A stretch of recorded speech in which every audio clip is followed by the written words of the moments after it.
Hello everyone, my name is Christian. Welcome back to Tekpon. Today our guest is Viktor, the CEO at Quickchannel. Hello. Hi Christian, thanks for having me on the show. Thank you for joining us. At first, please tell us what your company does. So our company Quickchannel, we are an end-to-end video platform. So we provide a video communication platform to large enterprise businesses and large government sector clients. So it's to help the customers save time and money in their workflow with video. Since video is a media that you use everywhere, use it in marketing, webinars, internal live streams, educational content in HR, investor relation, and so on. So with our platform, you can replace 2, 3, 4, 5 different tools in your workflow and have one platform that solves the whole thing. And we have a strong focus on security, scalability, and compliance. So we're a preferred solution for many large enterprise organizations and governments. That's great. And would you say the biggest problem that you solve is time? Time and also money, I would say, because when the pandemic happened, all the teams and departments and companies had to be digital that overnight. Yeah. So the HR, they bought a recording tool to create training videos. And all the departments got different tools. And you started to invest in studios. You had some professional users in one department, but you had some less professional or less video knowledge in the others. And so today they sit with 3, 4, 5, 6, 7 different tools, from recording a webinar to editing it to uploading, texting, some AI on top of it, publishing in social media or on the website securely or with registration, etc. So for all this, there's like a myriad of tools. So when you can replace several tools like that, you normally save money as well. But it's a lot of big time saver and enabler for organizations to communicate more with video. And who would you say is the ideal customer for you? So the ideal customer for us changed a bit last year because 2 years ago we merged with Screen9, so the other second biggest video platform. So we were the 2 big ones.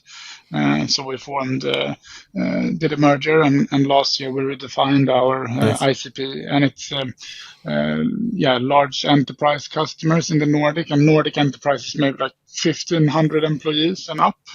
Okay. Or like 50 million euros and more in revenue, and preferably that you're like a knowledge-intensive organization.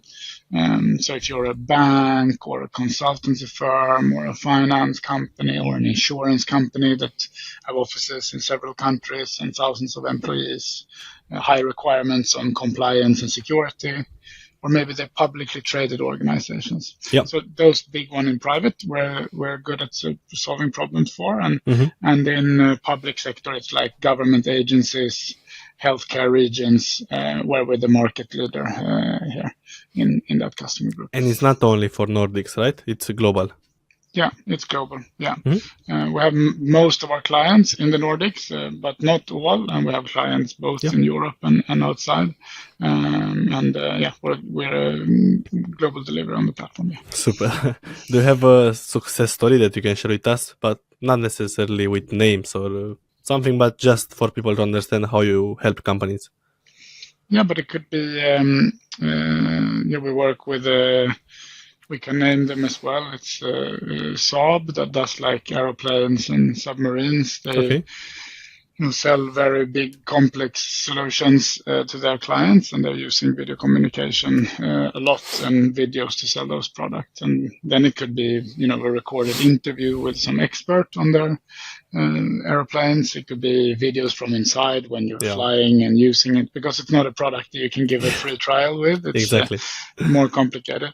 They had a big challenge for getting the CEO, time with the CEO for like internal all hands and messages to the employees. And then they could use like record videos with him that they do fake live or like live from tapes out to their organization. And then they had a big challenge because they have about 200 people creating different video content globally. And if someone sat and edited videos in Asia, or someone did it in the North America or in Europe, it looked different all the time. So there was no brand consistency in how they presented their videos.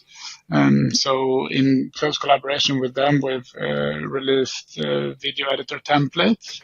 So you can have like really professional intros, outros, overlays.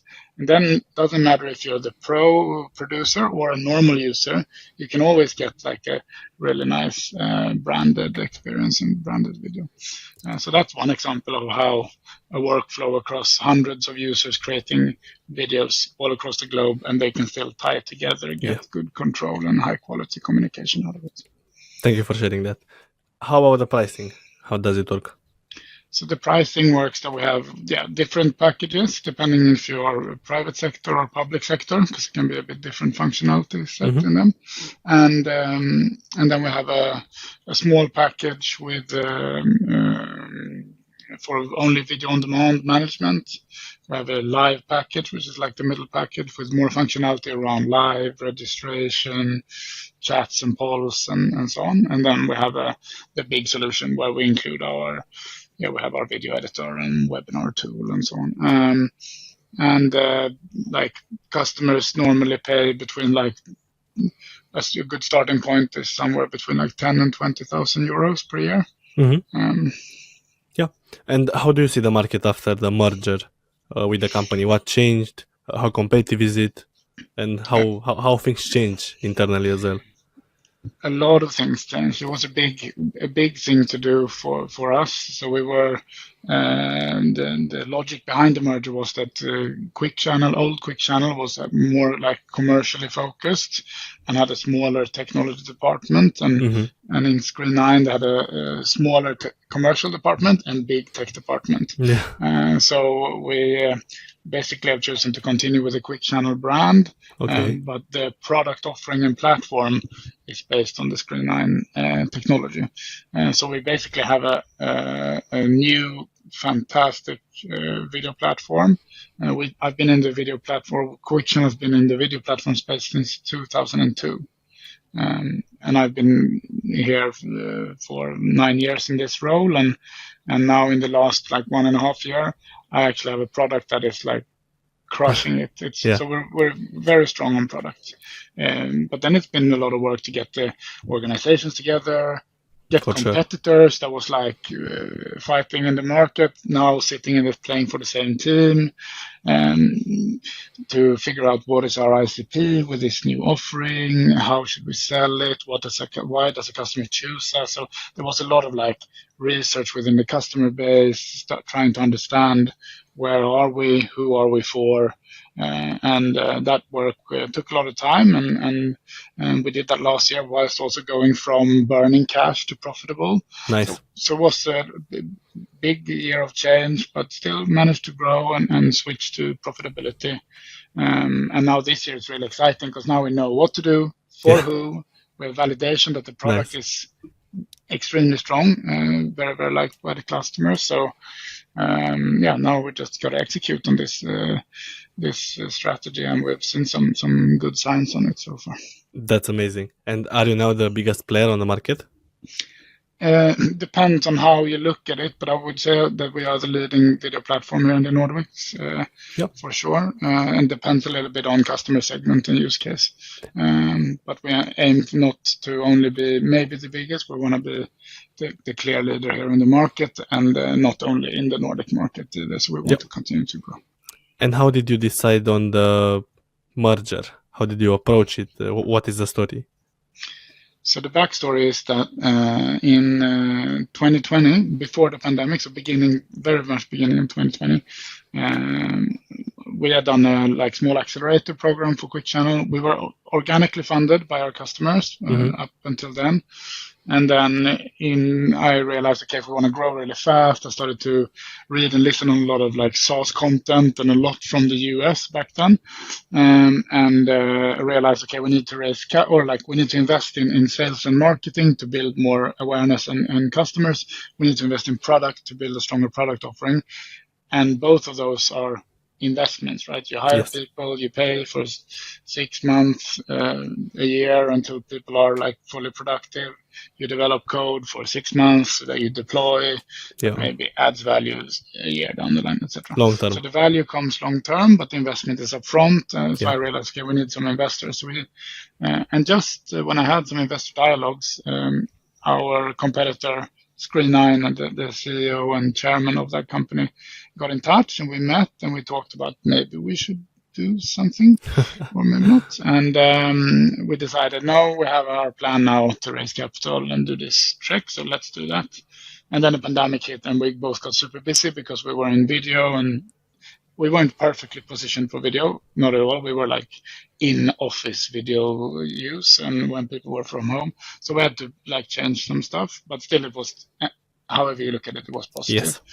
And then we had a good run. We grew from like 10 to 30 people and raised some capital and had a good growth run from maybe around 1 million euro to a little bit more than 2 million euros in ARR. And then in 2022, in the beginning of the year, I realized that it could be better timing for us now. We have good investors, we have a bit more body.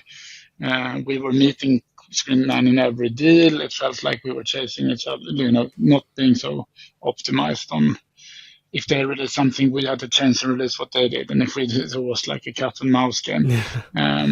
So then I reached out to their CEO and we met and we had conversations and the board got involved and we built a plan during that spring and then worked really hard during the summer to get everything planned and ready. And then we made the deal in September. Or it was official in September 2022. So 6 months it took?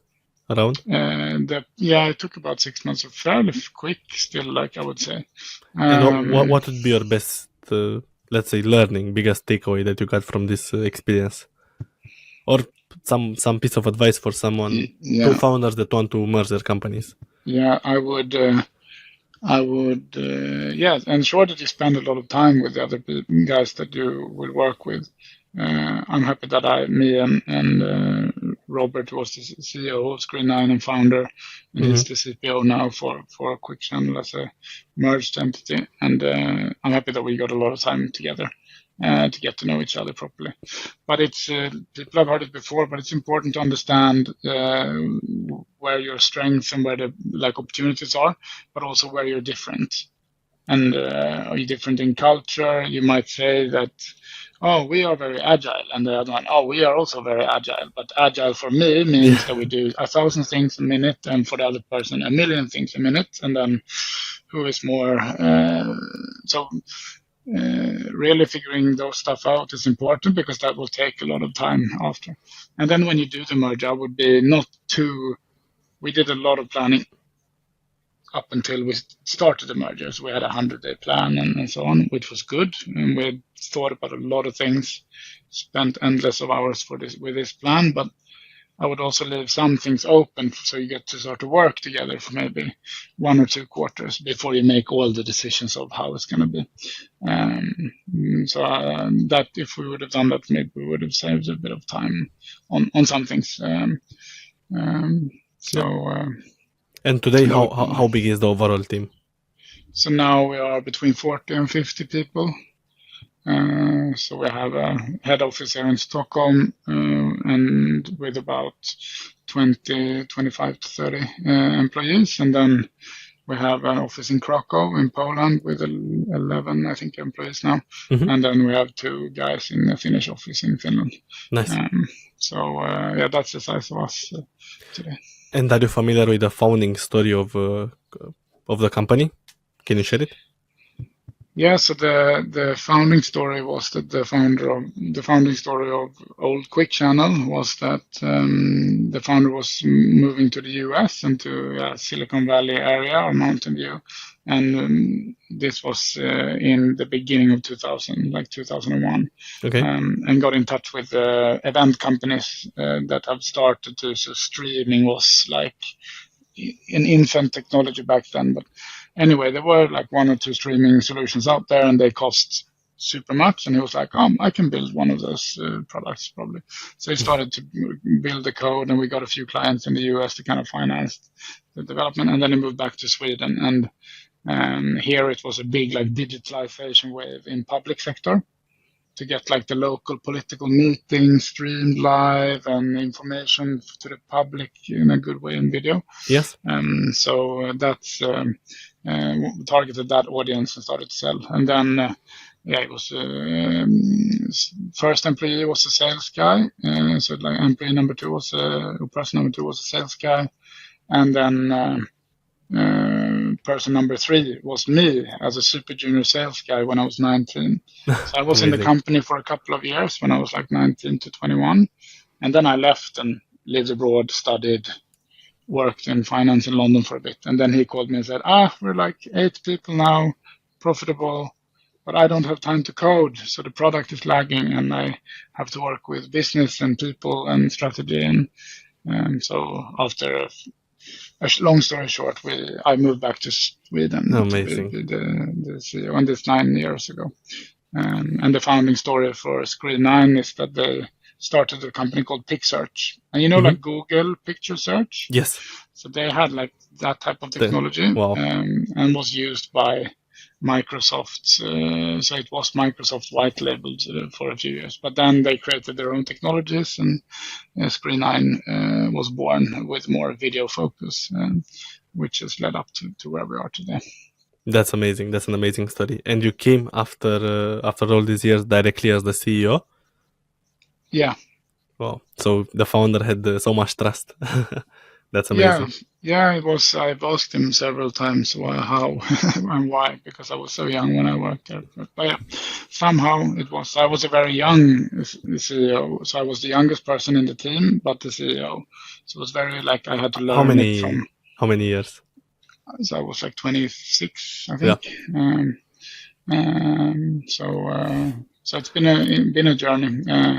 But I think now we're in a really good position, and we've left a very turbulent year behind us. But that has now, when the dust has settled, it's like been very. We have done a lot of hard work. The team has done great work, and gone through some hurdles together. But we are standing in a good position now for second half of this year, and I'm excited for next year. So it's. That's great. Looking forward to it. And the original founder is still involved in the company? No, not anymore. So in the merger, he did a partial exit, and it's not operational anymore. But I have good contact. He's still on the owner list. Nice. What do you say is the most successful go-to-market strategy for acquiring new customers? So for us, now when we have gone towards this more enterprise ICP, it is working. We are working with senior sales reps that are working outbound towards this like specific accounts, and then we work with a kind of ABM approach. So we're like account-based marketing, so it's like more narrow. So in Q2 we targeted one vertical. So let's say in a quarter you say, okay, we do all the banks, and we do this quarter. Then marketing help out with content for email marketing, maybe case study, a webinar, an event, and also to do some digital marketing towards that segment, and then sales going after that, and our partners also trying to engage them towards it. So we work with partner and our marketing and sales towards that audience. But much more focused. Okay. 2-3 years ago, I was working much wider. Now it's much more focused, bigger deals, more complex, but very, very interesting. And how about the vision for the future? What are the plans? Yeah, so the vision is that we want to be the go-to platforms for any professional working with video in our ICP in the whole of Europe. But we're starting now to really take a good leading position here in the Nordics, but we work with customers all over. What would be your best piece of advice for a starting person, just like yourself, when you're 19 and wants to pursue a career in this space, in SaaS? Be curious, have good drive, try out things, be opportunistic, say yes, take on challenges. But be curious, be positive, be a problem solver, and learn, and test. It's my best advice, probably. Do you have any pieces of software that you use and would recommend to the listeners? Oh yeah, we we use a lot of software. Some favorite, 1, 2, or 3. I think that I really like Slack. I didn't use it before the merger. It's good for internal comms and it's quick and easy to connect. And then we're using HubSpot as our CRM and marketing tool, which is also provided to be good. And then I would probably recommend, if you're doing enterprise sales, you should, it's not a system or like a software system, but look into Medic as a qualification method in sales. Okay, yeah, Medic. Yeah. Okay, those are my main questions for today's episode. If you have anything else to share today, this would be the moment. Yeah, no, I'm just happy to be on the show. If anyone is curious about how to solve video communication, video strategy in larger organizations, or just want to discuss and bounce ideas on SaaS and building companies, please feel free to reach me out. I'm Viktor Underwood at LinkedIn. I try to answer my inbox when I get messages for networking or discussions. Yeah, thank you so much, Viktor. I'm really grateful, and it was a fantastic episode. Thank you. Thank you. Bye-bye.